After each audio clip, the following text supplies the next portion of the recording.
The Attack. Part 1. The Entrance of Darkness. James, a quiet man, a husband, a father, and above all, a man of faith. Every morning before the sun touches the rooftops, James kneels beside his wife, Maria. Two kids still tucked in bed, unaware that their father is already speaking to heaven on their behalf. They pray together, they laugh.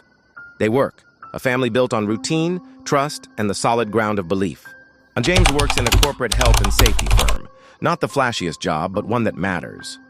He does it with diligence, always wearing integrity like a second skin. One Monday morning, a new name shows up on the office calendar. Linda, she walks in, confident, polite, mysterious. James offers a courteous smile. She returns it with a longer one, a little too long. The team welcomes her, and soon the hum of work resumes. Everyone returns to their flow. Everyone except Linda. At first, it's harmless. Casual chats, friendly glances. James is polite, respectful, and always mindful of who he is, a married man. A child of God, but then the world changes. A national announcement, new distancing rules, team restructures. Suddenly, James and Linda are sharing more tasks, more conversations, more proximity. Nothing happens, nothing inappropriate. But Linda, she watches, listens, wonders. Meanwhile, back home, Maria is thriving in her own way. She owns a small provision shop near the estate. She's lively, loves color, loves glam, not overly spiritual, but she respects James's devotion. They make it work. His depth, her lightness. Their kids adore them both. From the outside, it's the kind of home many would envy. But not everyone who sees beauty admires it. On that night, the family gathers for prayer. Soft hymns fill the room, little hands clasped. Maria's voice soft but present. James leads as always, a priest over his home. They go to bed, unaware that shadows are beginning to whisper. Linda lies awake in her apartment. Eyes open, mind racing. James's kindness replays in her thoughts.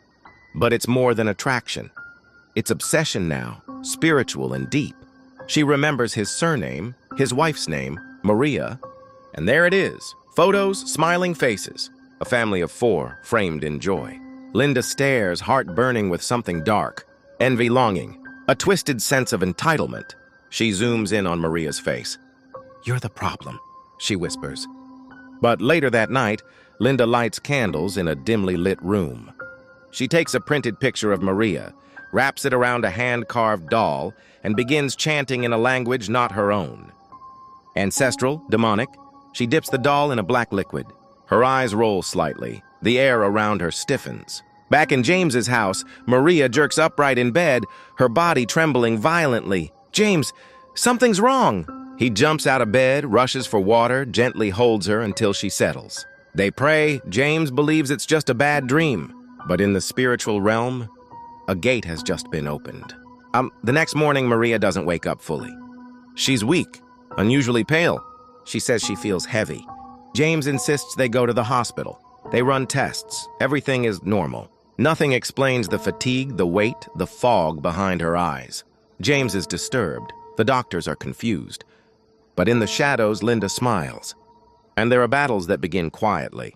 Not with swords, not with words, but with whispers in the night. James doesn't know it yet. But he's standing at the edge of a war. Not a war for land, not a war for status. A war for his home, his marriage, his soul. And the first blow has already been struck. Don't forget to subscribe to Beyond Films, and stay tuned for Part 2.